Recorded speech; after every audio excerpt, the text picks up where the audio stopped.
15 laps, but we'll work on it. See what we got for tomorrow. Did you watch the truck race? A little, not a ton.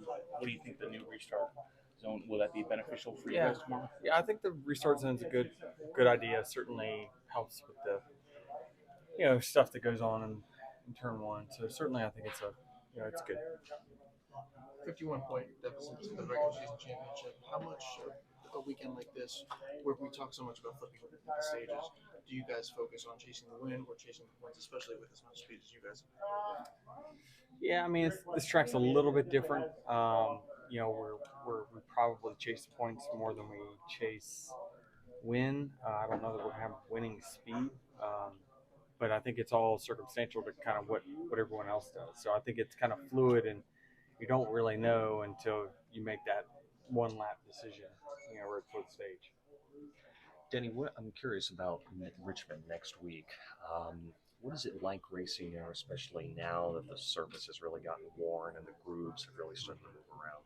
Yeah, Richmond's just so technical in how you approach it. You can't miss the bottom by more than about a foot, and you'll lose a lot of time. So it's a really hard track, more technical than it's ever been, and it's the challenge is why we like going there and seeing how we stack up versus the competition.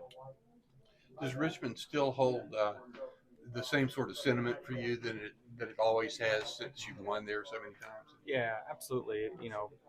We don't. We don't get to go there quite as much as we used to, but it's certainly very, very valuable to myself personally and the accomplishments we've had there. And we'd love to get another win. It'd be very timely and certainly, a good boost going into the playoffs. Is it a tougher race at night than during the day? I don't know that it's a whole lot different. I mean, it is different, but not a ton different. The day does separate the cars a little bit more than what the night does. Um, but I just think Richmond's always been a night race. I remember growing up going there, the excitement of the night race there, even though it might not be best for ratings, it's always it's best for the fan experience, no doubt. What's the easiest way to come over a mid-pack starting spot tomorrow? Be better, be better the next day. That's really kind of the only thing you can do is just reflect. I actually had a really good lap going and just messed up in the bus stop, and you'll have that. Everyone's got some part of the lap that they wish they could redo, but we're going to be up against it. We did the same thing last year and ended up getting caught in the first lap wreck. So I hope to accomplish more laps of competition this time around, and I think as long as we get some green flag going, I feel okay that I can go out there and make some passes late runs. You haven't been really dealing with the bubble battle when it comes to Daytona being the finale pretty much ever, and maybe won't. But in terms of that being the regular season finale, how do you feel about that just moving forward and getting back to where it is this year? Well, it's certainly going to have a bunch of implications, for the regular season, the guys that are, battling, that are really close in that battle. And then you've got, certainly the bubble.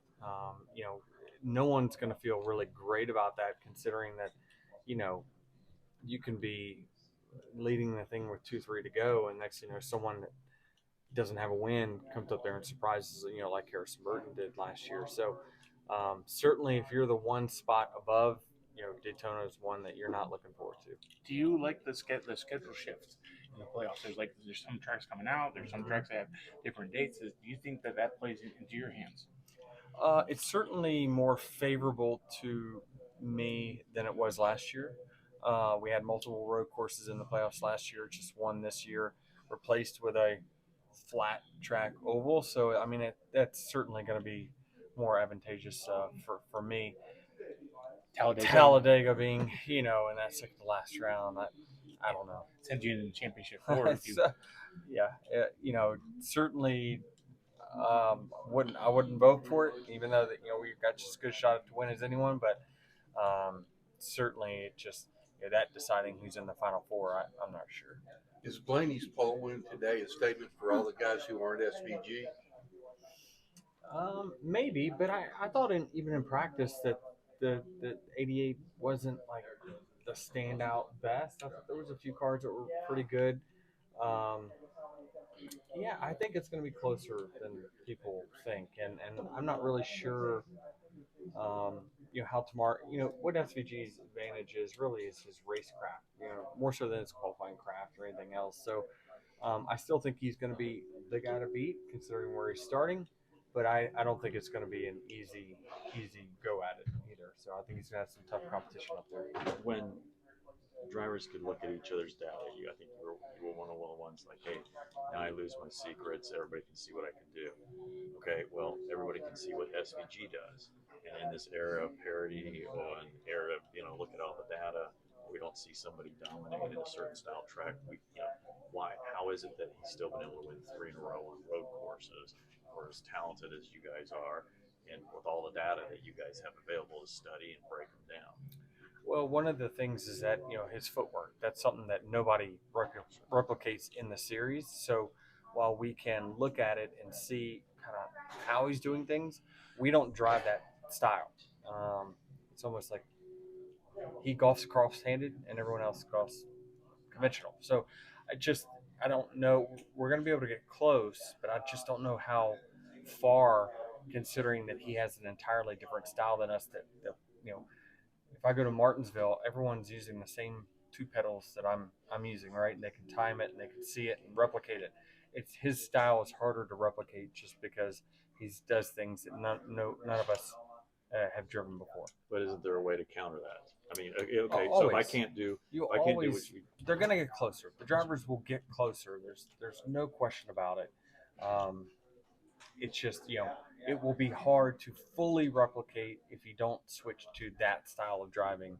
And it's going to be hard for someone to just start over and do that. So what do you get out of a weekend like this? I mean, I know you could win, but there's a lot of other people that people probably pick ahead. So what, of the last 3 races, I'd say this is your least chance to win. Mm-hmm. I think we're fair.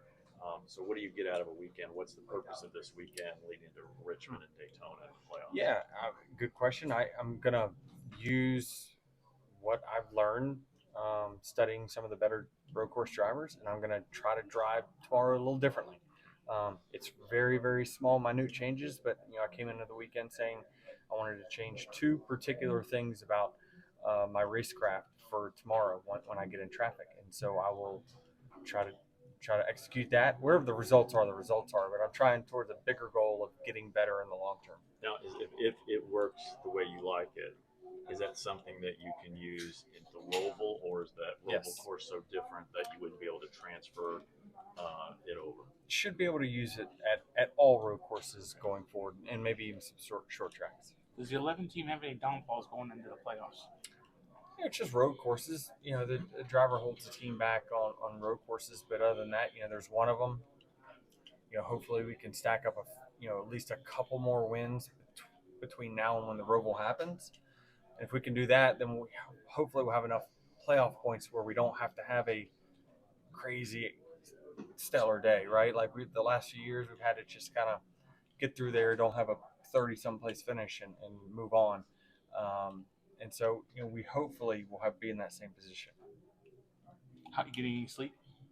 Yeah, he's been doing good. He's good.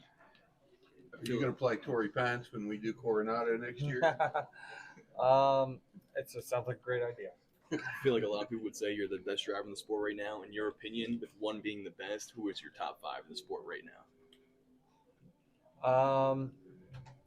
Just talent-wise or talent in car? That's a big difference. In your talent, car, whatever you would say comes to your mind. Could be both. Order or no particular order? Give me an order. I feel like you're a rank type of guy. I feel like you would enjoy a good ranking. Listen, if we can exclude the road courses, I believe I'm 1, Byron 2, Larson 3. Man, we're getting close after that. I mean, the Seabell, Chase Elliott, and Tyler Reddick. Now we're starting to argue over that last 4 and 5 spots. Briscoe? No Ryan Blaney either? Yeah, I mean, they're all really close. They're all really, really close. But, I mean, generally speaking, and when you look at the statistics, you would argue that Ryan Blaney should probably be in the top 5. So I'll go ahead and put him at 4. And then I think you've got the other guys I mentioned fighting for that 5th, and you can just pull one out of a hat. What's Chase been like as a teammate this year, Briscoe? really good. I mean, he's starting to come into his own speed wise. It looks like qualifying is that team's forte. When they've got good track position, they run great times. When things get mixed up and they get in the middle of the traffic, that's kind of seems like their Achilles heel. But overall, I just feel like they're starting to perform like everyone expected them to. Thanks. Oh, one final thing I wanted to talk to you about. Well, two things, actually. First of all, you're nominated for the Hall of Fame. May take you more than a year or two. Sometimes it does that. But being named one of the 75 greatest drivers in NASCAR history out of the hundreds, probably a couple of thousand people who've raced in NASCAR in the top 3 levels, what did that mean to you? I really thought I pissed them off a few times. Well, I know you did that. But yeah, I know. It's so you're not alone in that. Yeah, I was quite surprised and very honored. I mean, that's no small task, and it's just you don't go into it when you're 18, because I had to wait till I was 18 to start. I never thought I was going to be in a Hall of Fame. And then growing up, you see the guys. I would go to the racetracks and you see the black jackets and New England Auto Racing or Hall of Fame guys. And I was, that guy's an old racer. Oh, that guy's an old racer. That guy's an old racer. Yeah, well, now I got one of those jackets. I'm one of those old racers. You're still young at heart. I know that. So don't worry about that.